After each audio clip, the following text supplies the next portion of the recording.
Son las 8 de la mañana, 31 minutos, lo prometido es deuda, ya estamos en el tiempo de opinión, ya estamos en la tertulia de este 18 de julio, después de contarles la actualidad, vamos con el tiempo de análisis, con Eduardo García Serrano, amigo, maestro, camarada, ¿qué tal? Buenos días. Buenos días, hoy más que nunca, querido Rafael, buenos días España, y permíteme que dada la fecha en la que nos encontramos, sí, pues yo comienzo la tertulia. Quedan muy pocos españoles vivos de los que combatieron en aquella guerra civil que se hizo abierta hoy, hace 83 años, el 18 de julio de 1936. Quisiera mandar mi más sentido y sincero homenaje a todos los españoles que combatieron en aquella guerra civil, independientemente de las banderas que abrigasen, por una España mejor. A todos los que cayeron defendiendo una España mejor. Independientemente, repito, de las banderas bajo las que lucharon.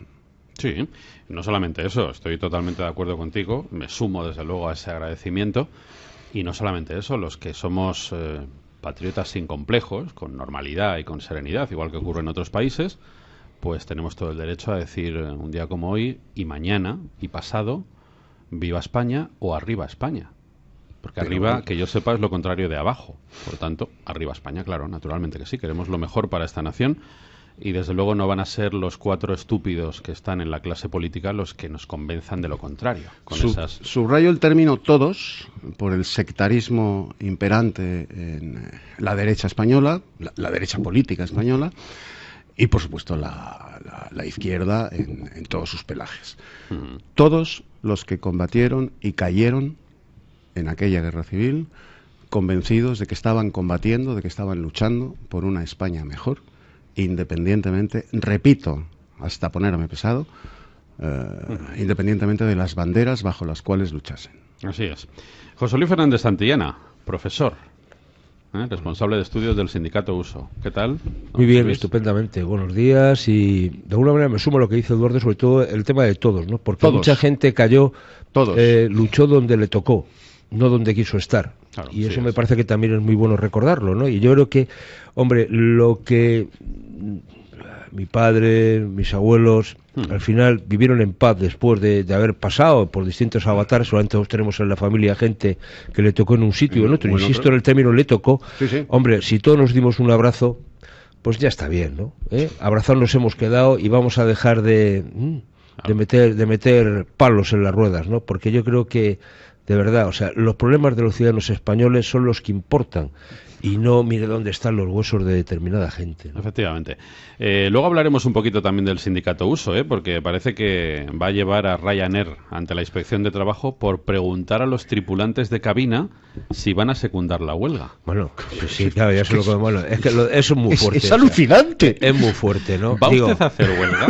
O sea, no. Pues no solamente es eso, o sea, sino que también aquí el papel de las autoridades laborales españolas tiene mucho que ver, y del fomento. Eso digo que... Oiga, es que, por ejemplo, cuando se habla de los servicios mínimos, una huelga, que siempre hay que ponerlas, lo que dice el Ministerio es, oiga, nosotros pondremos mínimos para aquellos que tengan contrato de trabajo en España. Eso quiere decir que no hay mínimos. Claro. Ojo, porque toda esta gente está contrastada en Irlanda. Vaya guasa. Sí. Hablaremos de esto, que es muy guapo. Sí. Muy bonito, y demuestra, como bien dice don José Luis, muchas cosas en este país.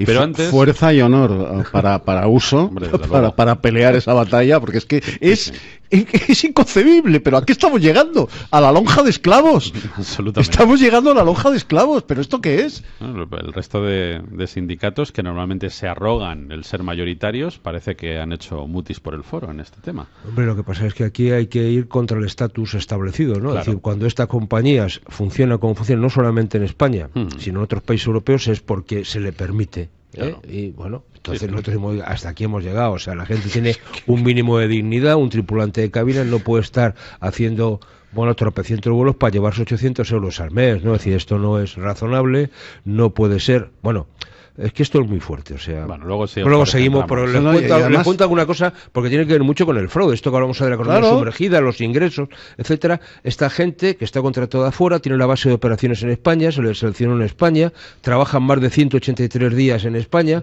con lo cual tendrían que cotizar a efectos fiscales, pero tienen tarjeta sanitaria española, ¿eh? Bueno, vale, ¿quién está pagando la broma? Los españolitos. Bueno, luego entramos en materia, porque nos está escuchando y yo desde luego me quito el sombrero y casi hago una reverencia en estos tiempos en los que cualquier mequetrefe subido en una tribuna de oradores intenta dar lecciones de historia a los demás, pues yo me descubro ante un historiador de verdad. No solamente porque sabe, que eso ya en sí mismo es un valor, desde luego, en este tiempo, ya digo, de ignorantes, sino porque tiene una independencia a prueba de bombas. Nunca mejor dicho, una independencia total que junto al conocimiento pues hacen de él un hombre al que siempre hay que escuchar y del que hay que aprender, que es nuestro amigo Fernando Paz. Fernando, ¿qué tal? Muy buenos días. Muy buenos días, Rafa. Muy buenos días a todos. Gracias, Fernando, por estar con nosotros. Déjame, placer, de verdad. Déjame que yo diga una cosa de Fernando Paz, que la digo siempre que presentamos juntos Leer por Leer en esta casa. Sí. Fernando Paz es, yo creo que de los poquísimos intelectuales españoles que, primero, tal nombre merece, y segundo, que aúna a su condición de intelectual una cualidad que los intelectuales, de la que los intelectuales no han hecho gala habitualmente, desde Atenas hasta nuestros días, que es el valor. Sí. El valor. El intelectual normalmente ha sido un personaje cobardón, acomodaticio, untuoso con el poder circunstancial, con el poder momentáneo. Fernando Paz, además de ser un intelectual, pues digno del Partenón, es un tipo enormemente valiente. Eso le hace doblemente atractivo, por su calidad intelectual y por su cualidad de valiente. No, y no lo queremos ruborizar, pero yo voy a sumar yo voy a sumar todavía una tercera cualidad más. No, por favor. Ya la última, ya acabamos con esta mini con los juegos florales. No, pero creo que es muy importante también, y es que yo a Fernando, con su permiso, le considero casi también un compañero de profesión, porque tiene tal capacidad de transmisión y de comunicación que lo considero un periodista más, aparte de historiador. Por supuesto que lo por es. Su labor divulgativa en los medios de comunicación. Bueno, Fernando, yo quería sobre todo hoy, que nos ayudases un poquito a contraponer. En las últimas horas hemos escuchado un montón de tonterías, las últimas ayer en el Congreso por parte de este señor que ha llegado a la Moncloa, como todos sabemos, o como no sabemos, diciendo auténticos disparates, como por ejemplo que sacando a los restos de Franco del Valle de los Caídos con ese hecho se contribuye a cerrar heridas que según él continúan abiertas en la sociedad por el hecho de que exista, como él decía, un monumento a la dictadura franquista en pleno siglo XXI en una democracia. Eso es intolerable y por tanto eso se tiene que superar, se tiene que corregir. Yo creo que es exactamente lo contrario, Fernando. Hombre, Rafa, yo creo que tú y cualquier persona normalmente constituida sabe que es exactamente al contrario. En fin, es que es así en la historia. Vamos a ver, desde no mucho tiempo después de concluida la Guerra Civil, en España la Guerra Civil se cerró con una cierta naturalidad. Por supuesto que había episodios que la gente pues no quería recordar y que nadie quería volver a remover porque de uno y otro bando se entendía que todos habían tenido una cierta responsabilidad. Una guerra civil no sucede porque sí, pero indudablemente la responsabilidad no puede salomónicamente distribuirse por igual. Hoy estamos en la fecha del 18 de julio y cuando media España, que además es una media España enormemente timorata, una España amedrentada, una España que había soportado todos los embates, todas las violencias, todos los desafíos de parte de la otra media España, finalmente se decide a la sublevación, pues hombre, digamos que es por algo, ¿no? O sea, cuando esa media España de la derecha, que está enormemente atemorizada y que es cualquier cosa, al menos hasta ese momento, menos dispuesta a echarse al monte cuando esa media España finalmente lo hace, es porque, como escribió Stanley Payne, el profesor Payne, llegó un momento en que se hizo más peligroso no sublevarse que hacerlo, que sublevarse. Entonces, claro, lógicamente, pues aquello tenía que estallar y estalló. Entonces, bueno, a partir de ahí los españoles, pues en los años finales de los 40, los 50, no digamos ya los 60 y 70, pues se casaron entre sí, pusieron negocios, y hicieron una vida juntos y, bueno, con total normalidad la guerra civil se había superado, pero a una gran velocidad. Si me permites, yo siempre cuento una cosa que me sucedió personalmente a finales de los años 90, cuando estaba comenzando el doctorado, y traté de hacer precisamente mi tesis doctoral sobre un tema de esta época, y lo que a mí se me dijo, por parte además de una persona, de un profesor, que posteriormente, en fin, tuvo una alta responsabilidad en la Universidad Complutense, me dijo, búsquese usted otro tema porque este francamente ya no interesa. Y era un tema de la guerra civil. Apenas 2-3 años después, pues estalló toda esta historia de la memoria histórica. Es decir, que obviamente aquello se había superado y se había olvidado hacía mucho tiempo. Solo se ha reabierto por conveniencias políticas, conveniencias ideológicas. Nada más. Desde luego, lo que pretende el señor Sánchez y lo que pretende Podemos es cualquier cosa menos cerrar heridas. Mira, si me dejas, Fernando, para apoyar esto que está comentando Fernando Paz, hay pondré dos ejemplos de la cúpula y uno de la base, que es el mío propio. El nefasto político que con su ley de memoria histórica reabre esas heridas que llevaban muchísimos años ya cicatrizadas y cerradas, es José Luis Rodríguez Zapatero. Habla de la reconciliación, José Luis Rodríguez Zapatero. Bueno, el matrimonio de José Luis Rodríguez Zapatero es una evidencia de esa reconciliación. Él está casado, él siendo como es políticamente, sosteniendo las ideas que sostiene, está casado con la hija, Sonsoles, su mujer, es hija de un coronel del Ejército Nacional, del Ejército de Franco. Pero hay más, es que muchos años antes, una de las nietas del general Franco, Mariola, se casa con Rafael Ardit, hijo de un coronel, luego general, del Ejército Rojo. O sea, una de las nietas del general Franco, jefe del Estado, vencedor de aquella guerra, matrimonia con el hijo de un altísimo oficial del ejército derrotado, del Ejército Rojo. ¿No es eso una prueba de reconciliación? Son pruebas más que evidentes. Y el ejemplo, si quieres, chusco, de un servidor de todos ustedes. Yo pasé de la niñez a la adolescencia y a la juventud en la OGE. En mi escuadra, de la agrupación de la OGE de Buenavista Chamartín, en mi escuadra, que se llamaba la escuadra Hernán Cortés, en mi escuadra éramos 7. 5 de los escuadristas eran hijos de combatientes del Ejército Rojo. Solo 2, un servidor y otro escuadrista más. Por cierto, el jefe de escuadra era yo. 5 de los miembros de la escuadra Hernán Cortés de la agrupación de la OGE Buenavista Chamartín, en la que yo estaba, 5 de 7 escuadristas, 5 eran hijos de combatientes del Ejército Rojo. Sus padres trabajaban con absoluta libertad, no había ningún problema. Y además ellos lo decían, incluso se manifestaban orgullosos del historial de sus padres durante la Guerra Civil, por supuesto que sí. Esto es evidente y los ejemplos... Y estamos hablando de los años 60. Son totalmente y de los años 70.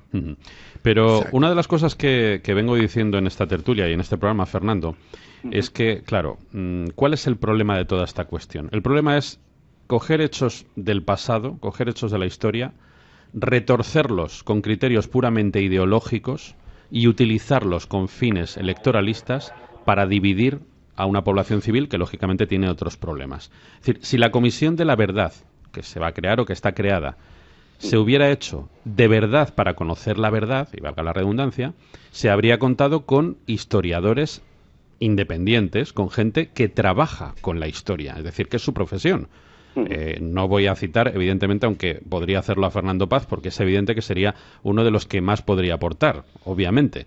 Pero además de Fernando Paz, se podría contar con otros muchos hombres de la universidad, con investigadores, con gente de prestigio, claro, que la hay, porque no se trata de historiadores de derechas o de izquierdas, se trata de grandes historiadores, de buenos profesionales. Pero es que no es el caso. Es que, insisto, esto se hace con fines puramente electoralistas y con el único fin de volver a dividir a la población, que me parece de una irresponsabilidad terrible. Fernando, no sé cómo lo ves tú. Sí, exactamente así. Es decir, el truco de esto está en que, por supuesto, que se puede hablar de la guerra civil y se debe hablar de la guerra civil sin ningún problema. La cuestión no es esa, la cuestión es que eso se introduce en el debate político. Esto tendría que ser un debate entre historiadores, entre intelectuales, en fin, no lo quiero acotar ni muchísimo menos exclusivamente a los historiadores, bueno, entre, ya digo, intelectuales y si se puede, y aquel que quiera, en fin, asomar sus narices a estos asuntos, ¿no? Pero no introducirlo en el debate político. La cuestión es que estamos en manos de unos personajes que son, en sentido estricto, no es nada peyorativo, son gente de mentalidad totalitaria que entienden que todo es político. Lo estamos viendo en otros terrenos. Estamos viendo cómo en el terreno, por ejemplo, de la privacidad, de las cuestiones, en fin, de las orientaciones, como se dice ahora, ¿no? O de las naturalezas autoproclamadas frente a la realidad, bueno, lo que prevalece es la voluntad de cada cual se define como quiera, cada cual piensa que es como es y como él quiere ser, y los demás le debemos tratar así, pero eso se hace porque se introduce un concepto del feminismo de los años 60, es un concepto, permíteme el pequeño exordio, es un concepto de una autora feminista que se llama Kate Millett, que dijo aquella, en fin, frase que reza así, y es que lo privado también es político. Y al proclamar que lo privado también es político, está proclamando el principio esencial del totalitarismo. Claro. Y es que no hay nada que escape a la política. Y por tanto lo que se hace es introducir este asunto, que efectivamente divide enormemente a la sociedad, en el debate político. Esa es la atrocidad que han cometido. Si os acordáis, en los años 80 y 90, cuando Alfonso Guerra daba aquellos mítines tan pintorescos por toda la geografía española, cuando, en fin, quería meter miedo, todo aquello del Doberman, etcétera, porque llegaba a la derecha, lo que decía Alfonso Guerra era: ¿queréis que venga la derecha? ¿Queréis que vuelva la Inquisición? Y cosas así, ¿no? Pero no utilizaba la guerra civil, porque la guerra civil, hasta la llegada del señor Zapatero, había quedado excluida explícitamente, claro, a partir de la transición, del debate político. La cuestión es que esta gente lo ha introducido en el debate político, y esa es su enorme culpa. José Luis. Hay un tema, Fernando, yo no soy historiador, tú sí, digo, y los que estáis aquí son unos grandes expertos, pero a mí hay una cosa que me parece un contrasentido, que es hablar del término memoria con historia. Claro. Porque yo, que soy como muy de ciencias, soy bastante cuadriculado, mi memoria es bastante selectiva, ¿no? Entonces recuerdo lo que quiero, recuerdo lo que me interesa, no, a veces el Alzheimer me ataca y no recuerdo lo que me gustaría recordar. Es decir, claro, ligar el término memoria a la historia simplemente me parece un hecho de intento burdo de manipulación, es decir, de ser muy selectivo con aquellas cosas. Mira, yo recuerdo, plan también de anécdota, que nos reímos mucho, ¿no? Es decir, entonces estaba todavía en Alemania, después de aquella del muro, la embajada estaba en Bonn y el consulado estaba en Berlín. Y estábamos haciendo un viaje, digamos, oficial, en una delegación, en este caso del Consejo General del Estado, que estábamos en Alemania, y fuimos pasamos por el consulado, y entonces, curiosamente, está en un sitio espléndido de Berlín, y coincidían las tres embajadas que estaba, a viento de cola, ¿no? Es decir, estaba la embajada de Italia, Japón y España en el mejor sitio, ¿no? Por algo sería. Bueno, en la fachada del consulado había un escudo, el escudo imperial, ¿no? Es decir, el águila de San Juan, el águila que ahora se dice franquista, etcétera, ¿no? Entonces le preguntamos al cónsul: oye, ¿y esto? ¿Qué hace aquí? Y entonces dijo: esto es un monumento nacional, aquí esto no se puede tocar. Ya está, punto, digo, quiero decir, un poco de sentido común, un poco de raciocinio, y de verdad, por favor, aquí en el tema de fondo, lo hemos comentado en esta tertulia, no sé si compartirás, lo que se está cuestionando es la legitimidad de la transición del régimen del 78 y, por tanto, la actual figura del jefe del Estado, en el fondo, ¿no? Y a partir de ahí vamos a jugar y vamos a enmerdar para que llegara el tema otra vez de traer a una tercera república, teniendo en cuenta que en este país ni nos ha ido bien, desde luego, con la segunda república, con la primera tampoco, y la monarquía no ha sido tampoco para tirar cohetes, ¿no? Pero bueno, ahora si uno mira de Francia para arriba, de Centro Europa para arriba, dice: oye, hay monarquías, son países democráticos, no pasa nada y no se hunde el mundo, ¿no? Si uno piensa pues en los noruegos, o piensa en los belgas, a lo mejor no sería el más afortunado, ¿no? Pero bueno, hay unos cuantos, Holanda creo que también, ¿no? Es decir, bueno, tú empiezas a citar países europeos y lo de la monarquía no es para... no pasa absolutamente nada, ¿no? Yo creo... Bueno, ellos no quieren... Yo estoy convencido de que ellos no quieren la Tercera República, quieren la Segunda.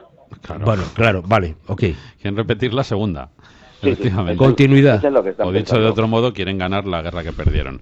Y además, mira, se ha jugado una final hace 3 días, una final de un mundial, en el estadio Luzhniki en Moscú. A la entrada del estadio hay una estatua de Lenin enorme. Sí. Una estatua de Lenin en el centro de Moscú que nadie ha tirado.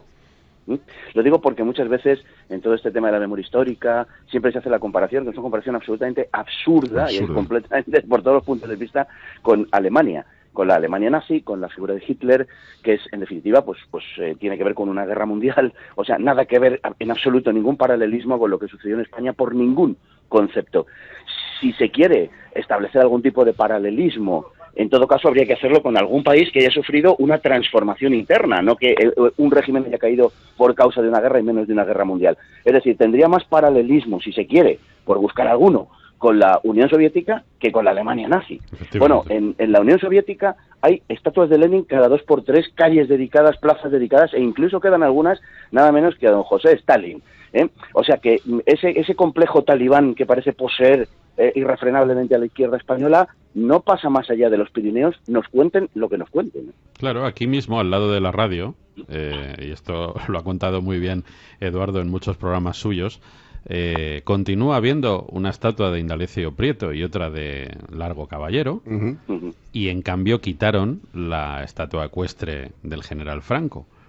Claro, es mejor no reabrir heridas, de acuerdo, pero si se sacan los temas, entonces lo que habría que contar, insisto, es toda la verdad. Y es muy importante que, en este caso, la opinión pública española conociera quién fue Largo Caballero o quién fue Indalecio Prieto, porque si no, lo que estamos haciendo es eso. El jefe de la motorizada. Claro, por eso digo. O sea, los que asesinan a Calvo Sotelo. Efectivamente, eso es. Entonces, en la medida en que la mayoría de la población, y sobre todo estoy pensando en las nuevas generaciones, y tú eres profesor, tú esto lo verás todos los días, Fernando, no conozcan esa otra parte de la historia que desde la política se pretende ocultar, y esta nueva ley de la memoria histórica es ejemplo de ello, pues, en fin, no es que estemos reabriendo heridas, ni cerrando heridas, es que lo que estamos haciendo es una gran campaña de manipulación, que esto tiene efectos luego en la política diaria, obviamente. Obviamente. El objetivo está claro, el objetivo es obtener una hegemonía cultural sobre el conjunto de la sociedad, y lo están realizando por diversos métodos, por diversos medios. Uno de ellos, sin duda ninguna, muy importante, es la historia, es reinterpretar el pasado, hacer del pasado lo que uno quiere que sea. Y, naturalmente, se adultera de un modo que convierte el pasado en algo irreconocible. O sea, es algo sobre lo que tienen que venir continuamente porque les da una hiperlegitimización. Es decir, ellos pueden volver satanizando el franquismo, satanizando el 18 de julio, la España que vino después. Eso les concede una especie de comodín. Cada vez que tengan que ocuparse de algún asunto, que pierdan, en fin, la influencia ideológica en la sociedad vaya menguando, etcétera, pueden recurrir siempre a Franco, que es el mal absoluto sin mezcla alguna de bien, por eso una especie de mal metafísico, y Franco será siempre pues ese apoyo permanente para seguir manteniendo sobre él la hegemonía cultural que han establecido sobre el conjunto de la sociedad. Hecho posible también, por cierto, por la dimisión de quienes, no voy a decir desde enfrente necesariamente, pero desde otras creencias y desde otras doctrinas deberían estar liderando esa resistencia contra la imposición del totalitarismo en nuestros días, en nuestra sociedad. Eduardo. Ahora, fíjate si ha tenido éxito esa operación de forraje propagandístico de la izquierda, por supuesto apoyada de una manera cobarde por la derecha, que ha metabolizado toda la propaganda vomitada por la izquierda sobre Franco, el 18 de julio, el régimen posterior, etcétera. La derecha política española la ha asumido y se limita a sentir mansamente cada vez que un individuo de estos, desde el PSOE a Podemos, y ni qué decir tiene los separatistas, tanto de izquierdas como de derechas, pues vomitan sobre la memoria del general Franco, su régimen, su obra, etcétera. Bien, ha tenido tanto éxito que antes apuntaba Fernando la operación de homologación de la figura del general Franco. Esto se lo oyes a los podemitas constantemente, también a los socialistas, ¿eh? Sí, es que, claro, es que usted va por cualquier ciudad alemana y no ve un solo monumento a Hitler, no ve una sola estatua de Hitler. Vamos a ver, esa equiparación, ese apriorismo falso de equiparar al general Franco con Adolfo Hitler es una atrocidad intelectual, es una atrocidad conceptual y es una atrocidad histórica. Es pueril. No tiene nada que ver. Nada que ver. Nada más que las coordenadas espaciotemporales. Nada que ver. Y en esas coordenadas espaciotemporales, en las que por cierto, su amada Unión Soviética fue aliada de Alemania en virtud del pacto de no agresión germano-soviético, conocido como Ribbentrop-Molotov, el pacto Ribbentrop-Molotov. Ese pacto se llevó hasta sus últimos extremos, la materialización de ese pacto, que sucede lo siguiente: estos comunistas que presumen de haber luchado por la libertad, la democracia y patatín y patatán, ni por la libertad ni por la democracia. Cuando se produce la invasión por parte del Tercer Reich de Francia, de Alemania, perdón, de Holanda, de Bélgica, o sea, de toda la Europa occidental, ¿qué hacen los partidos comunistas de esos países? Callar y colaborar con los nazis. ¿Por qué? Porque estaba en vigor el pacto Ribbentrop-Molotov. Los partidos comunistas de Francia, de Bélgica, de Holanda, de toda la Europa occidental invadida por el ejército alemán, permanecen calladitos y colaborando con el invasor, porque reciben la orden del Comitrem de estar callados, porque estaba en vigor el pacto Ribbentrop-Molotov. Tengo que hacer una pausa, Fernando, una pausita. ¿Nos esperas 5 minutitos? Hombre, nos faltaba más. Venga, seguimos en directo. 9 de la mañana y 1 minuto. Agradecemos muchísimo a Fernando Paz que esté con nosotros hoy en la tertulia. Fernando, ¿querías añadir algo a lo dicho por Eduardo? Luego escuchamos también a José Luis Fernández Santillana. Bueno, simplemente apuntalar lo que acaba de decir tan certeramente. Es decir, es que aquí los partidos comunistas se han revestido de una especie de disfraz con el que no sé si todavía engañarán a alguien, me temo que sí, de ser partidos democráticos, etcétera, y de haber luchado por la democracia toda su vida contra el fascismo, etcétera, etcétera, ¿no? Bueno, efectivamente, durante 2 años fueron auténticos esbirros de los ocupantes alemanes en toda Europa. Y, bueno, la mejor prueba de esto, por si se necesita alguna más de las que disponemos, es que durante 1 año, hablaba Eduardo de la conquista de Francia, Bélgica, Holanda y Luxemburgo en mayo, junio de 1940, la mayor prueba de esto es que entre junio de 1940 y junio de 1941 no llevaron a cabo ni un solo acto de resistencia contra el ocupante, ni uno solo. Y en junio de 1941... 1 año después, ¿por qué comienzan los primeros actos de resistencia? Porque es la fecha en la que Alemania ataca a la Unión Soviética, porque es la fecha de la Operación Barbarroja, porque los partidos comunistas no tienen otra patria más que la Unión Soviética, y eso era una cosa que ellos confesaban paladinamente en aquel tiempo. Hoy nos están vendiendo una versión de la historia que no tiene verdaderamente nada que ver con la realidad histórica. Totalmente, así es. José Luis. Sí, no, yo quiero hacer una reflexión, volviendo un poco al tema de la guerra civil, etcétera. Yo creo que la situación que hay y la utilización política que se está haciendo de esta situación no es tanto el planteamiento de lo que pasó en la guerra civil, que yo creo que todo el mundo entiende, a no profundizar en ello, es decir, por si acaso nos salpica y nos toca, sino lo que se está hablando es del franquismo, es decir, de lo que es la etapa de después de la guerra civil, después del 1 de abril, es decir, lo que es los 40 años de alguna manera del régimen de Franco. Y a partir de ahí, las torturas, no torturas, el régimen dictatorial, etcétera, etcétera. Entonces, bueno, ¿qué es lo que no se perdona en este país por parte de algunos? Que Franco muriese en la cama, tranquilamente, y que se enterrase con honores de jefe del Estado, y que fuese Franco quien pactó precisamente con los antifranquistas o los herederos de Franco políticos pactasen con los antifranquistas, bueno, el proceso de la transición, que fue ejemplar y que no hay precedente en ningún país europeo. Es que esta es la clave, es decir, que el dictador, el ogro y tal, fuese tranquilamente enterrado con todos los honores de jefe del Estado, con autoridades internacionales presenciando ese hecho, que se condujese una transición democrática y que fuese el propio régimen quien dejase atado y bien atado cómo había que hacer las cosas, incluso habiendo sometido a un referéndum al conjunto de los españoles la ley de sucesión y por tanto la posibilidad de que Juan Carlos heredase, en el término más preciso del término, la jefatura del Estado, y la heredó de manos de Franco, ¿no? Y eso, bueno, fue votado también por todo el conjunto de los ciudadanos españoles. Y bueno, ese tipo de cuestiones son las que se tienen a ignorar y por tanto es lo que no se perdona. Y hemos pasado en España, algunos comentábamos antes en el ratito que estábamos en el micrófono cerrado, decir, bueno, nuestra época joven, decir, hemos corrido delante de los grises, nos ha tocado todo. Es decir, seguramente todos tenemos nuestras vivencias en esta situación. Pero sí que es cierto, bueno, pues uno ya tiene sus añitos, es decir, que pasamos de la dictadura a lo que se acabó llamando la dicta blanda, porque no tenía, y era un país más o menos comparable en la última época de Franco, pues no tenía ningún problema con el resto de los países de nuestro entorno, no tenía ningún tipo de situación. Hombre, y aquí quien estaba en todo caso, el Partido Comunista, y luego estaba aquellos famosos democristianos que originaron el famoso contubernio de Múnich, porque lo que es, al PSOE ni estaban ni se le esperó, ¿no? Claro.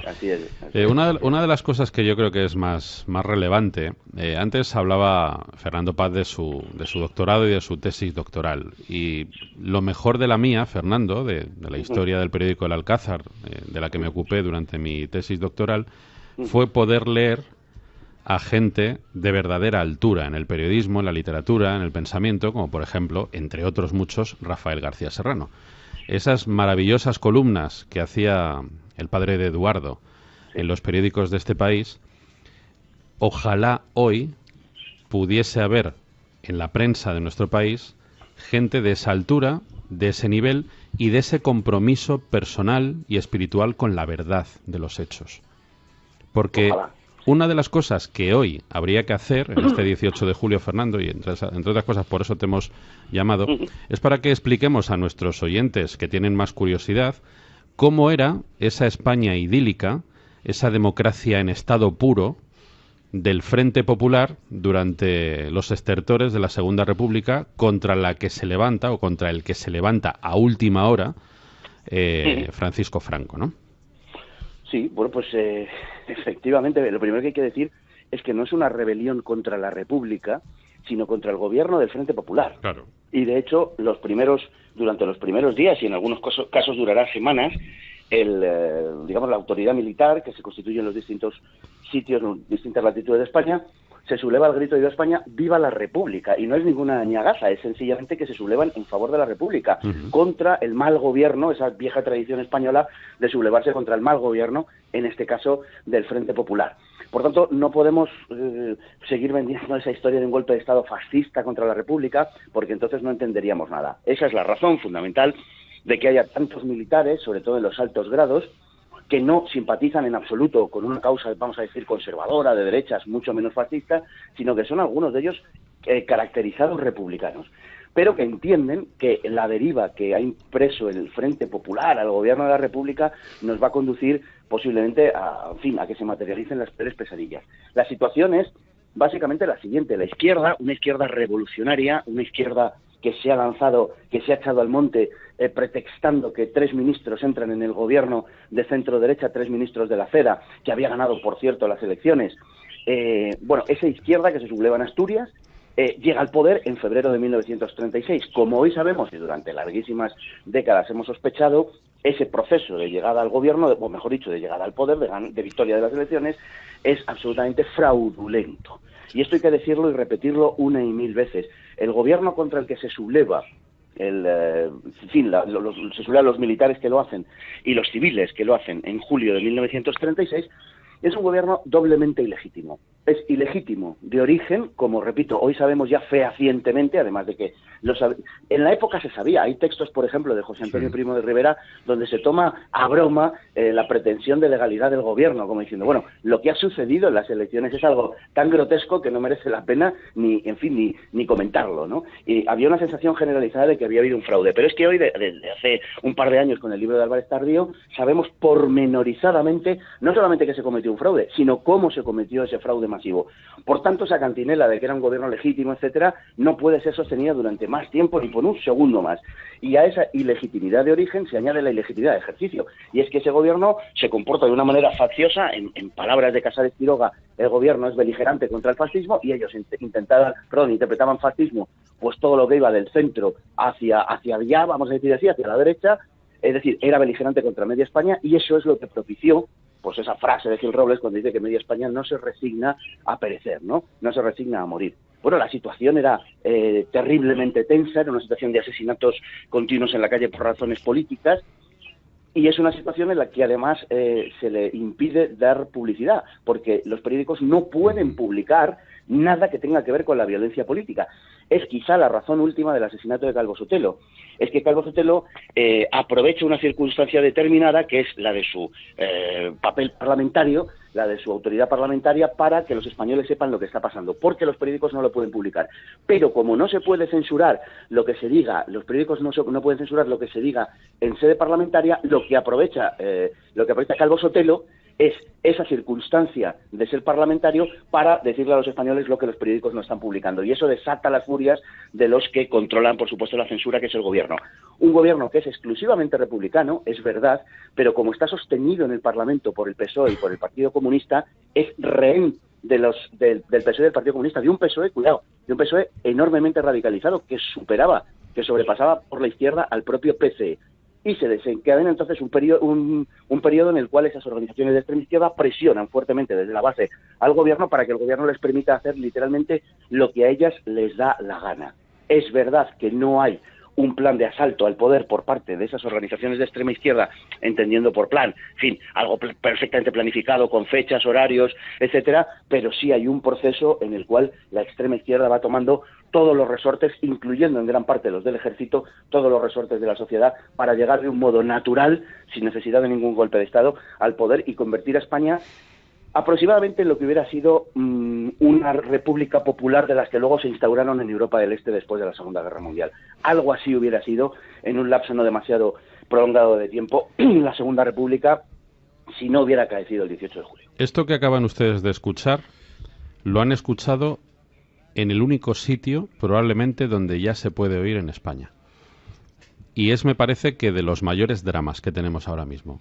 O sea, Fernando Paz hablando en libertad de lo que ha ocurrido en España de verdad, yo me atrevo a decir que probablemente esta sea la única emisora de radio donde se puede escuchar de esta manera clara, sin cortapisas, sin censura, sin sordina, sin matices.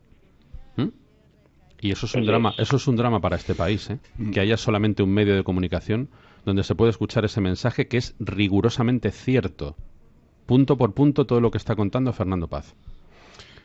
En esa operación de forraje propagandístico de la izquierda, que yo decía antes, pues absolutamente metabolizada, digerida por la derecha política española, se ha conseguido que lleguemos a la situación de hoy, que es sencillamente lamentable. O sea, nadie sabe absolutamente nada del general Franco, del 18 de julio, del Frente Popular, de la proclamación de la República el 14 de abril de 1931, de cómo se llega, en definitiva, a aquella guerra civil. Nadie sabe absolutamente nada.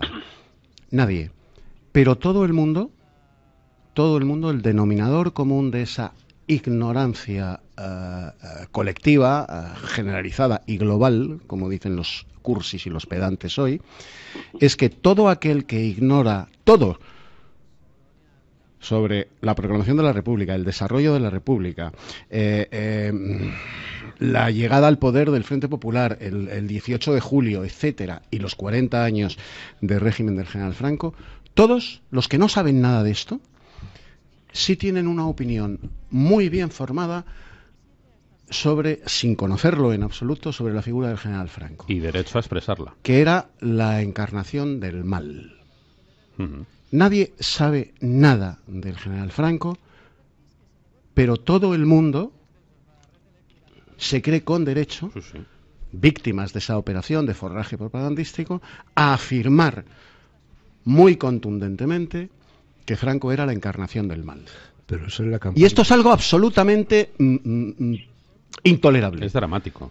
¿Es dramático? Sí, sí, totalmente. Pero es toda la campaña del franquismo y el posfranquismo, y es todo lo que pasa después de la guerra, es decir, lo que salienta, es decir, porque nadie recuerda que, por ejemplo, la regulación de Asturias, quien manda la República, quien va al servicio de la República a sofocarla, es el general Franco. Claro. Quien está al frente de la Academia de Oficiales, puesto por la República, es el general Franco. Decía, oiga, es un militar al servicio de la República, que se rebela contra un gobierno que está tiranizando y a los españoles en un momento determinado. Es decir, hay que entrar un poco en las causas de los porqués pasan las cosas. Esto, es decir, a nadie le brota, ahora venga, vamos a pegarnos unos tiritos. Claro. Hombre, que no, que esto no es así. Pues eso es esto no funciona, ¿no? Pero si dramático es, Fernando, y perdona que te interrumpa, no, por supuesto. Si dramático es lo que acaba de decir Eduardo, con toda la razón, es decir, la ignorancia colectiva de la historia, que es la que nos condena a seguir repitiendo errores, no tengo ninguna duda de esto. En España hay dos leyendas negras, Rafa. Dos leyendas negras. La leyenda negra imperial y la leyenda negra de Franco, sin las mentiras de consenso de esa leyenda negra imperial y de esa leyenda negra sobre el general Franco y el franquismo, sin tomarse la más mínima molestia de tratar de informarse. Hombre, no se toma la molestia de leerse los programas de los partidos. Se va a yo no sé nada de nada sobre determinado político, pero me permito el ridículo intelectual de decir que era un malnacido. Oiga, me parece igual de dramático el hecho de que con esa ignorancia colectiva que acaba de subrayar Eduardo, a los que sí sabéis, yo no me voy a incluir porque mis conocimientos de estos temas son minúsculos al lado de los que pueda tener Fernando Paz o Eduardo García Serrano, pero los que sí sabéis de verdad podéis ser perseguidos, multados, enjuiciados e incluso hipotéticamente encarcelados por conocer y difundir la verdad. Es decir, es que estamos llegando a un punto, a veces me dicen algunos que puedo ser un poco exagerado. Yo creo, sinceramente, que no exagero al decir que nos acercamos a eso que yo llamo un totalitarismo democratista, que en la práctica es absolutamente terrible porque extermina los más elementales derechos, que son los de libertad de expresión y de información, ¿no? Bueno, si me permites hacer una puntualización, abundar en lo que dices. Efectivamente, has dicho una cosa muy interesante, que es eso del totalitarismo democratizante, y es verdad. Vamos a ver, brevísimamente, el totalitarismo ha aparecido en la historia, ha surgido en la historia, porque en ese momento el desenvolvimiento de la historia era el que era, en forma de Estado totalitario. Pero el totalitarismo no es una, digamos, hipertrofia del aparato estatal. Eso ha sucedido en numerosas ocasiones y, sin embargo, no ha dado lugar a un totalitarismo. El totalitarismo no es esa hipertrofia del aparato administrativo burocrático, no. El núcleo, la médula espinal del totalitarismo es lo que llamamos la religión política. Y por tanto se pueden dar, y se han dado, y hay ejemplos en la historia, de totalitarismos sin Estado incluso. El caso de los Jemeres Rojos. En la Camboya de los Jemeres Rojos no había policía, ni tribunales, ni universidades, ni hospitales, no había absolutamente nada. No había más que Jemeres Rojos, no había Estado, pero era absolutamente totalitario. Bueno, pues aquí nos estamos encaminando hacia algo parecido. Lo que se necesita para que la sociedad sea totalitaria no es un Estado totalitario, sino que haya instaurada en la sociedad una religión política, es decir, una serie de preceptos que no pueden ser puestos en dudas, una serie de preceptos dogmáticos. Y uno de ellos, fundamental y básico para todo esto, como ya nos contó Orwell hace 70 años, uno de ellos es la reinterpretación del pasado.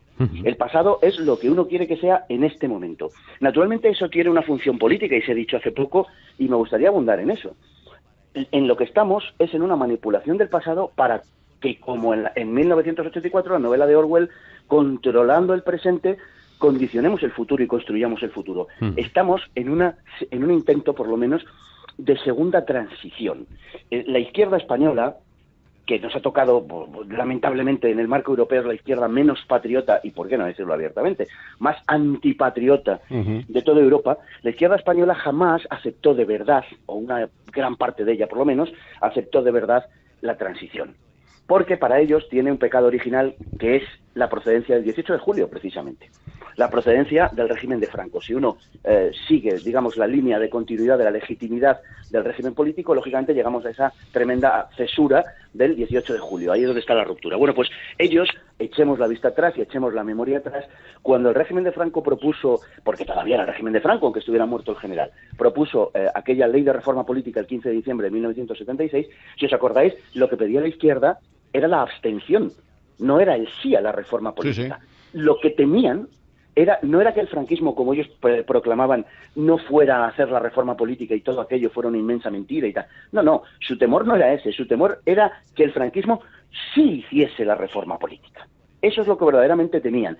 Y ahora en lo que están es en el viejo proyecto que tenían entonces, que era el proyecto de ruptura, acordémonos, frente al proyecto de reforma de la ley a la ley, etcétera, ¿no? Lo que ellos querían era llevar a cabo un proyecto de ruptura. Están en esa segunda transición. Y para hacer esa segunda transición tienen que romper todos los lazos que une al actual sistema con el 18 de julio, con el régimen de Franco, en definitiva, que es su origen y procedencia. Y por eso quieren terminar con este asunto empezando, cuidado, por esa jefatura del Estado en forma monárquica que, por cierto, avaló con su firma la Ley de Memoria Histórica y de alguna manera se puso la soga al cuello. Bueno, pues es un auténtico lujo escuchar, de verdad, en libertad a Fernando Paz, pero me parece excesivo abusar de su tiempo durante tantos minutos por línea telefónica. Repito, el Grupo Intereconomía es de los pocos lugares ya donde los españoles que quieren conocer la verdad la pueden escuchar, Eduardo. ¿Me vas a permitir, Rafa? Claro. Yo sé que me lo vas a permitir, por supuesto que sí. Que para aquellos españoles, desgraciadamente pocos, que tengan verdadera inquietud intelectual, que tengan curiosidad, que es la madre de la inquietud intelectual, por saber qué pasó, por qué pasó, cómo pasó,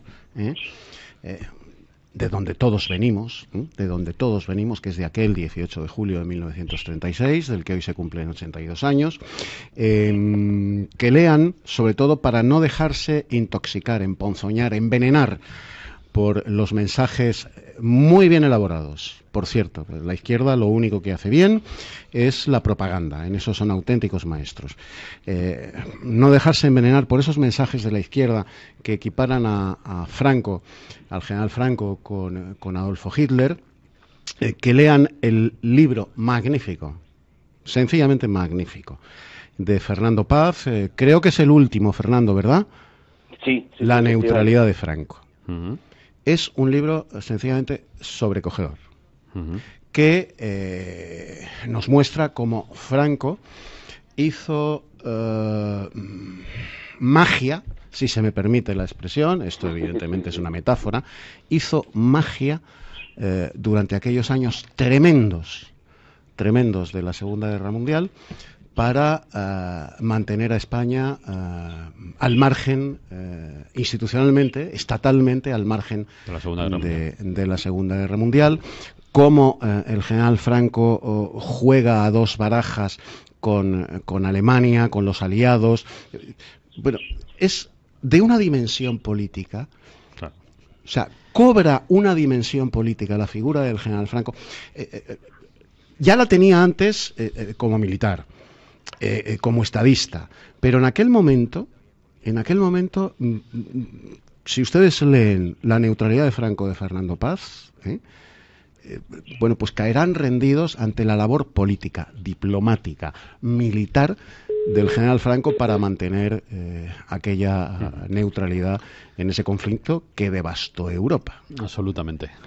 Como todo lo que escribe Fernando, que tiene la característica esa de tener un absoluto rigor histórico y estar escrito maravillosamente bien. ¿Sigues por ahí, Fernando? Sí, es que se me había...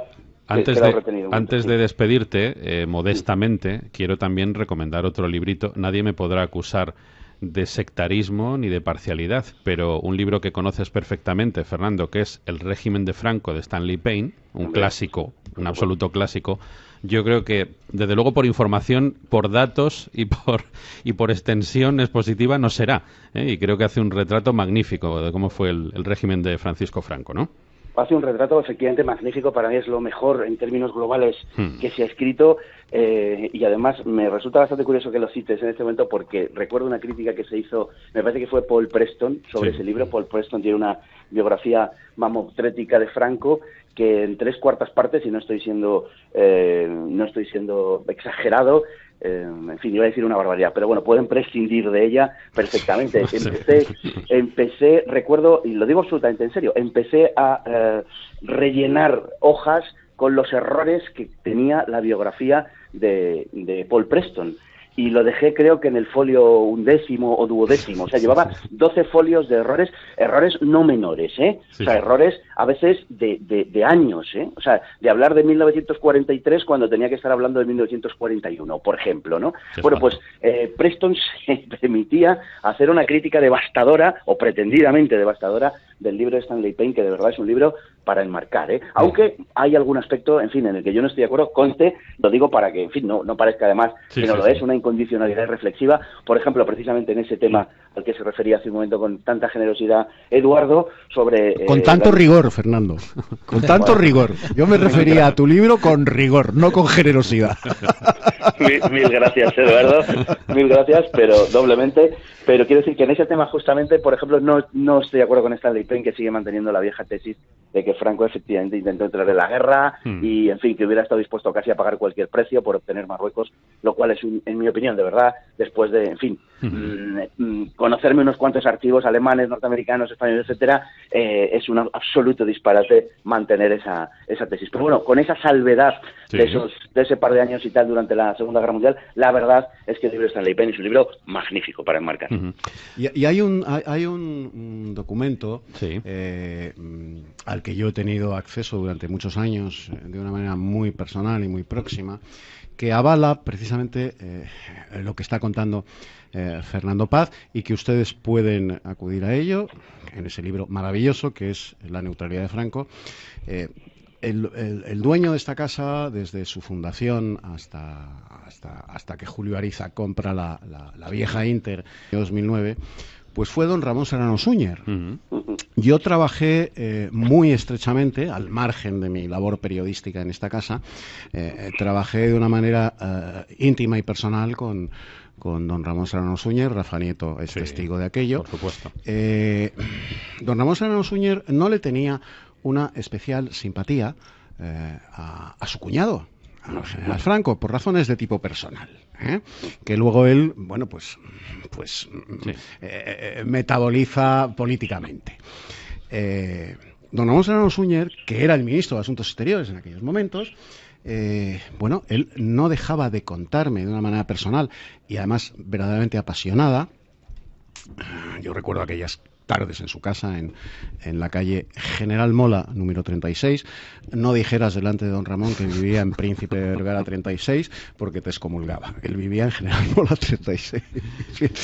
Pues cómo el régimen, el gobierno, por supuesto el general Franco y él como ministro de Asuntos Exteriores, lucharon diplomáticamente por mantener la neutralidad.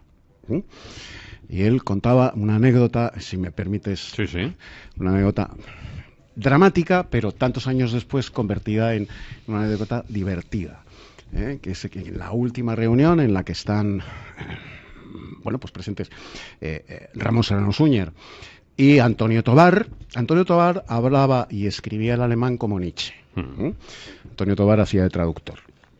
Entonces entran en el despacho del Führer, ya para determinar si España entra a formar parte del eje, como aliada en la Segunda Guerra Mundial de Alemania, y cuando va a entrar Serrano Súñer en el despacho de Adolfo Hitler, en el dintel de la puerta le para Hermann Göring y le dice Hermann Göring, se lo traduce pálido y perlado de sudor Antonio Tobar. Le dice Hermann Göring, canciller, sepa usted que si por mí fuera, dentro de 3 días la Wehrmacht estaba en Cádiz. no sé lo que decidirá el Führer, pero si por mí fuera, dentro de 3 días la Wehrmacht estará en Cádiz. Claro, cuando la mano derecha de Hitler le dice al ministro de Asuntos Exteriores español esto antes de iniciar la postrera reunión, pues, en fin, aquella España, bueno, pues recién salida de una guerra civil, aquella España menesterosa, prácticamente sin recursos, sin apoyos internacionales. Bueno, pues ese es el mérito del general Franco, haber evitado aquello. Haber evitado que en 3 días la Wehrmacht estuviera en Cádiz. Haber evitado que el archipiélago de las Islas Canarias, yo he visto esas cartas, las he visto, las he tenido en mi mano, esas cartas de Winston Churchill a don Ramón Serrano Súñer y a Francisco Franco.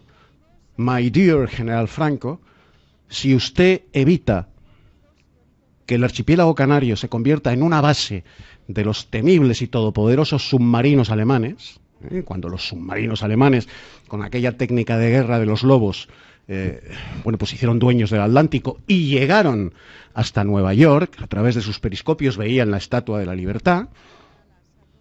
Si evita que los submarinos alemanes tengan una base en las Islas Canarias, que era el gran objetivo naval del régimen y estratégico, usted será tratado al final de la Guerra Mundial como un aliado de los vencedores. Eso lo he visto yo. Bueno, pues memoria histórica de verdad en Radio Inter y en el Grupo Intereconomía. Maestro Fernando Paz, muchísimas gracias. Un abrazo muy grande. Pues ha sido un verdadero placer. Un abrazo muy grande para Igualmente, todos. Otro para ti, Fernando. Son las 9:30. Pedimos perdón a Joaquín Fernández, que nos hemos pasado un poquito de la hora de la publicidad, pero creo que merecía la pena. Estamos en directo en Radio Inter e Intereconomía Televisión. 9:35, bueno, hemos dedicado 1 hora a esta cuestión, creo que era necesaria en una fecha como la de hoy, pero ahora vamos con otros asuntos. Antes, como estábamos hablando fuera del micrófono de grandes genios de la milicia, de grandes militares, de grandes marinos, de grandes estrategas, hoy en la portada del periódico El País leemos la siguiente noticia. Es una curiosidad, pero también es reveladora. Muchas veces estas noticias curiosas revelan bastantes cosas. El titular es el siguiente: el nuevo submarino de la Armada Española no cabe en el muelle. Voy a darles los detalles. Insisto, hoy no es el Día de los Inocentes, es 18 de julio y la noticia es absolutamente real. Dice el periodista Miguel González: otro episodio se ha añadido a la rocambolesca historia del nuevo submarino de la Armada Española. Primero fue el peso de la nave, tan excesivo que impedía que flotase y que obligó a aumentar su eslora en 10 metros. Por eso era un submarino.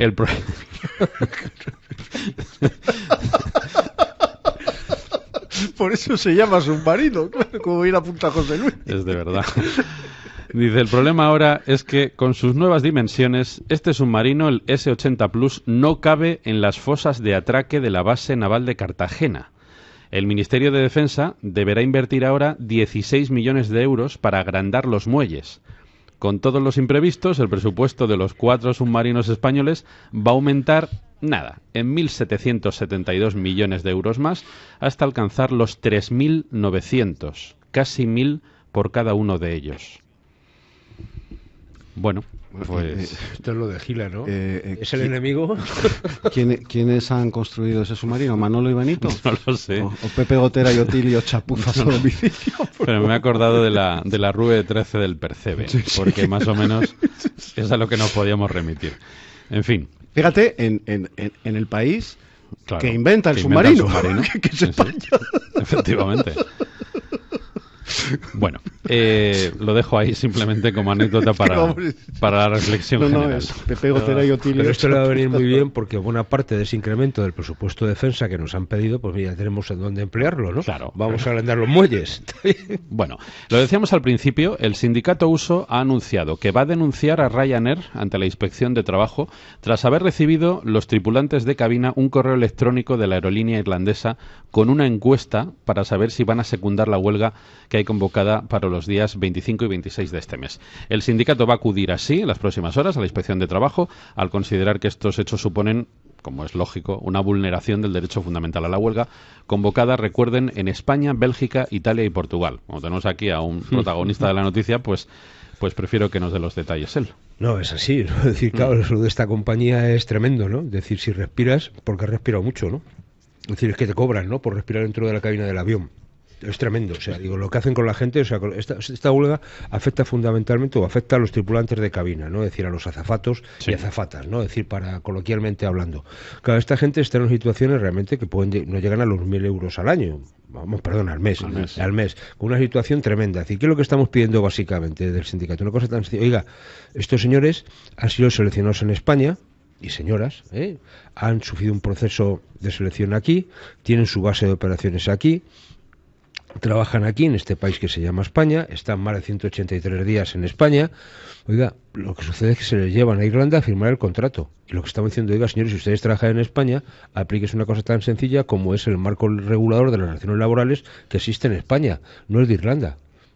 Claro, porque a partir de ahí la situación que creamos es una situación similar al rollo este de la marina mercante, es decir, que al final donde se matricula el buque se aplica la normativa, ¿no? Al final donde se matricula el avión aplicamos la normativa laboral de ese país, ¿no? Con lo cual, oiga, esto se trata de esclavismo, tercermundismo, etcétera.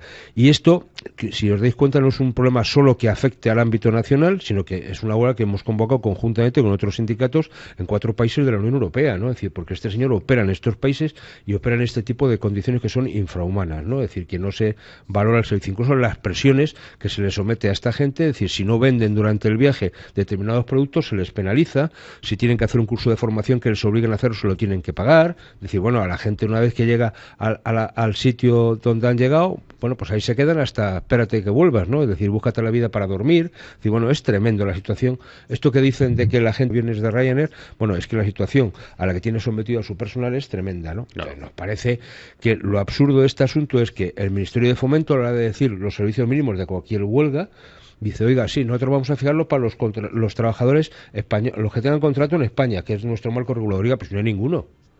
Esto quiere decir que como Fomento no va a fijar servicios mínimos, no hay servicios mínimos en esta huelga. Es una cosa guapa, la que se puede plantear por parte. Vamos a ver qué dice la Inspección de Trabajo. Porque claro, si no hay servicios mínimos, lo que le están poniendo es a la gente, le están poniendo en bandeja de plata a la compañía el que despida a todo el mundo, al día siguiente del día de la huelga, Claro. Lo que le están diciendo es, oiga, usted no han asistido a puesto de trabajo, no han verificado el servicio mínimo, pero ¿qué servicio mínimo? Si no están puestos, a partir de ahí, vete a pleitear con la legislación irlandesa, donde el despido es ¡pap! Realmente bastante más sencillo que en la española, ¿no?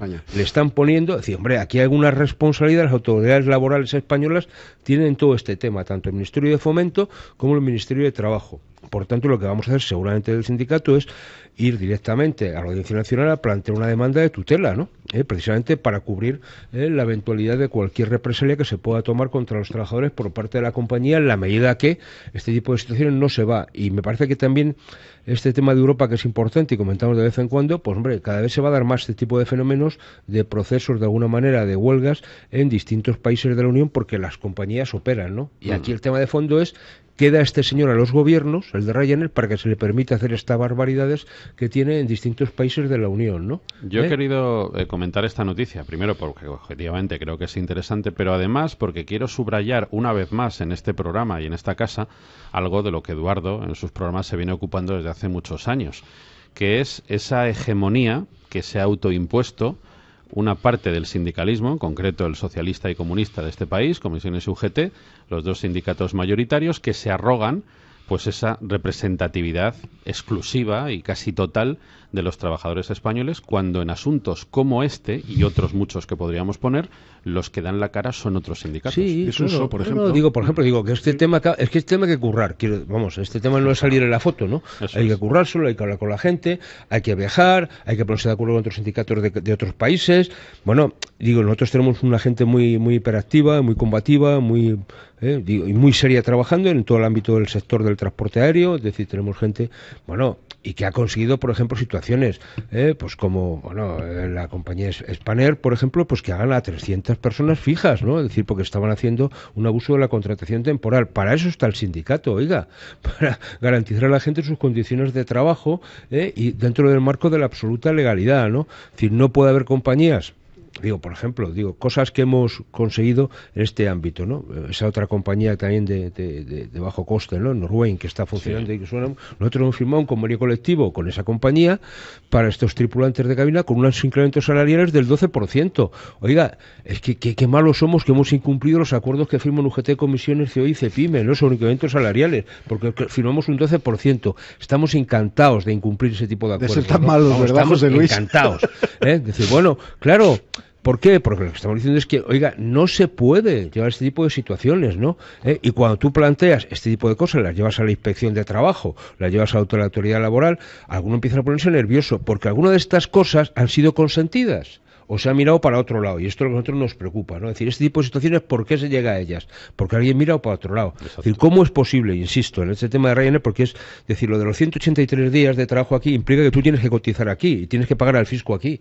Oiga, no en Irlanda. ¿Y por qué no se actúa? Si eso se sabe. Claro. Oiga, ¿y qué pasa? Es decir, una parte de la cotización la hacen aquí mínima, pero y van con su tarjeta sanitaria, es decir, que la estamos pagando todos, pero sin embargo la pasta la dejan en Irlanda. ¿Pero esto cómo es?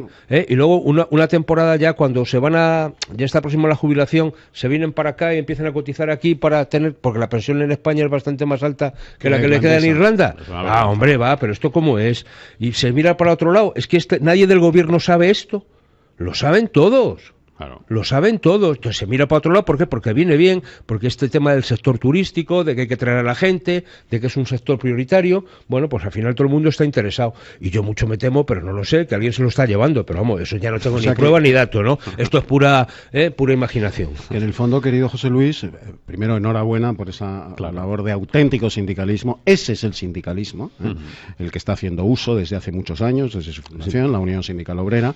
En definitiva, querido José Luis, resulta que nos encontramos con que los gobiernos de España, porque esto no es de este gobierno, del PP, del PSOE, anterior, del anterior y del anterior, pues consienten una situación esclavista o semi-esclavista de trabajadores españoles con una compañía extranjera, porque si les apretamos las tuercas a esa compañía para que dignifiquen los contratos y el estatus laboral de estos españoles que trabajan en esa compañía, pues lo mismo tenemos un problema, y como el sector turístico para España es tan importante, pues vamos a dejar que haya esclavos o semi-esclavos. Pero vamos, fijaros, más allá de este dato, pasaba con otra compañía, no vamos a entrar, pero por ejemplo que se contrataban personas latinoamericanas para tripulantes de cabina, sin permiso de residencia ni de trabajo en España, entraban por Barajas, porque vienen con su uniforme puesto, entraban, salían, estaban aquí 2 días y se volvían para el otro lado, ¿no? A precios de risa, ¿no? A precios de 600 pavos. Eso se llama tráfico de personas. Tráfico de seres humanos. Es increíble. Es así, ¿no? Pues enhorabuena para Uso. Vamos a hacer una pequeña pausa, 9:47, y entramos ya en la recta final de la tertulia de hoy. Son las 9:50 minutos. Bueno, de todas las melonadas que dijo ayer Pedro Sánchez en el Congreso de los Diputados, yo les voy a poner solamente una, que no es ni la más importante ni la más trascendente, pero sí que es una pequeña foto de lo que es él y de lo que representa su gobierno, este gobierno que nos ha deparado el destino, espero que para expiar nuestras culpas y pecados. Este es Pedro Sánchez ayer exponiendo su proyecto de gobierno, lo que tendría que haber hecho hace algunas semanas, lo hizo ayer delante del resto de diputados. Este es el gobierno socialista de Pedro Sánchez. Que quede claro, señorías, si dice no, es que no, y si no dice que sí, es que no. Señorías, este es un gobierno feminista, y no tiene miedo ni complejo alguno en exhibir esa etiqueta.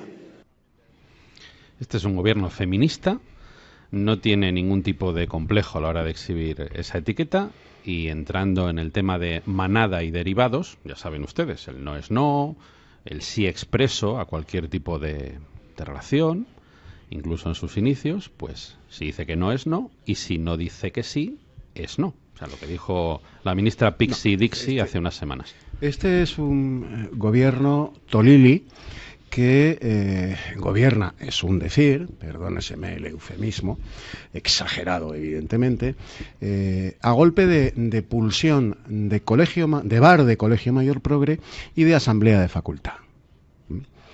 el tratar de legislar sobre el consentimiento para, que es de lo que estaba hablando, para las relaciones íntimas entre un hombre y una mujer, es, como decía antes, decíais tú y Fernando Paz, es sencillamente orwelliano. Es orwelliano. O sea, el sexo connotario, o sea, el que una mujer a su pareja circunstancial o a su marido, a quien fuere, le tenga que dar un sí explícito y que eso quede registrado. Con testigos. Con testigos. Claro, si no... Vamos a ver, es desconocer la naturaleza de las relaciones humanas. Obviamente. Y la naturaleza de las relaciones sexuales. Me parece que no descubro nada si afirmo que hay un lenguaje no escrito, obviamente, entre un hombre y una mujer. Pues todos sabemos que en un momento determinado pues acabamos teniendo una relación sexual. Viene siendo así en los siglos. Si tienes que coger el móvil y decirle a tu pareja, oye, di que sí, no sea que luego te vayas a enfadar conmigo, me denuncies ante los tribunales inquisitoriales de la ideología de género y de los LGTBI, etcétera, etcétera, y digas que es que te forcé. O sea, esto es ridículo, es llevar este asunto ad absurdum, o sea, a una situación absurda. Y entonces este Tolili se pone muy serio, muy campanudo y muy ampuloso y lo lleva nada más y nada menos que a la tribuna de oradores del Congreso de los Diputados a decirnos cómo nos vamos a tener que relacionar con las mujeres que pasen por nuestra vida. Pero oiga, preguntar es ofender. Oiga, usted es tonto. Usted es tonto, coño. Pero de verdad, es que esto... es que vamos a ver, es decir, esto, yo soy orwelliano, no, pero tú no puedes decir, bueno, a ver, ¿me das permiso? O sea, el sí es para el lunes, miércoles o viernes, sábado o sabadete, esto como es decir, ¿dónde está la gracia? Digo, claro, vamos, del marco de las relaciones interpersonales, claro, de esa cierta sorpresa, de esa cierta complicidad que se puede dar en un momento determinado en una pareja. Oiga, y de la seducción, claro, vamos a ver, pero ¿qué tiene de malo la seducción pero aún así, de un hombre hacia una mujer? Pero fíjate, incluso con ese sí que tú decías grabado explícito, mañana puede decir que le has forzado a decir que sí, porque le has puesto un cuchillo en el bajo vientre y entonces le has dicho, oye, di que sí, entonces tienes un sí. Vamos a ver, o sea, este tipo de historias pasa igual que en el marco de las relaciones laborales, salvando las distancias, al final es un tema de prueba y por tanto, oiga, o las cosas están claras y ya está, y por tanto los jueces pueden entrar. Si dejamos este tipo de situaciones, al final es una palabra contra otra, con lo cual vamos a entrar en la indefinición y vamos a ver situaciones todavía mucho más kafkianas que la que hemos visto. Es decir, con esto me parece que los de la manada son impresentables, está clarísimo, es una barbaridad y tal y cual, pero oiga, a partir de ahí llegar a este tipo de esperpentos, simplemente, oiga, es cargarse la gracia, ¿no? Es decir, de verdad, es decir, ¿es que esto no salió a ligar un día o cómo es eso? Pues es lo que decíamos al principio con el tema de la memoria histórica, es llevar la política a todo. O sea, es meter el gobierno, pero es la mala política, y las instituciones es la mala todo. Política, es que esa no es política con mayúsculas. Pero eso es de hoy, José Luis, pero eso no es política, eso en el fondo es una manipulación. Claro. O sea, en el fondo de todo este tema, y se le escapó el otro día a una de las ministras, es formar las mentes de la gente. Esto es lo que les interesa. Claro. Por eso vuelven otra vez con el rollo de la educación en valores cívicos y no sé qué. Lo único que les importa es tener el borreguismo ilustrado, tener gente dócil, gente aborregada, gente que haga seguidismo de sus ideas, gente que no reaccione, gente que no tenga espíritu crítico. Eso es lo que quieren montar. Y eso es tremendo. Cuando voy a decir el tonto... Bueno, no, Pedro Sánchez. Este rollo de que el fracaso escolar es una gilipollez porque con 12 años no se fracasa, que no es un problema de 12 años, es como tienen 16 son unos inútiles. Claro. Y el problema es, como yo he escuchado a un portavoz del Partido Socialista cuando estaba en estos temas de educación, y hombre, suspende mucha gente que pasa porque aprobemos a alguien. Pues porque están haciendo un fracaso social, estás dando un título a la gente que no sabe ejercer, estás condenando a la gente a la ignorancia, que es el peor de los fracasos. Hombre, sea usted un poco serio, ¿no? Entonces no haga demagogia con los 12 años porque el problema no son los 12, son los 16. Nos hemos quedado sin tiempo, podríamos estar... hasta el infinito y mucho más.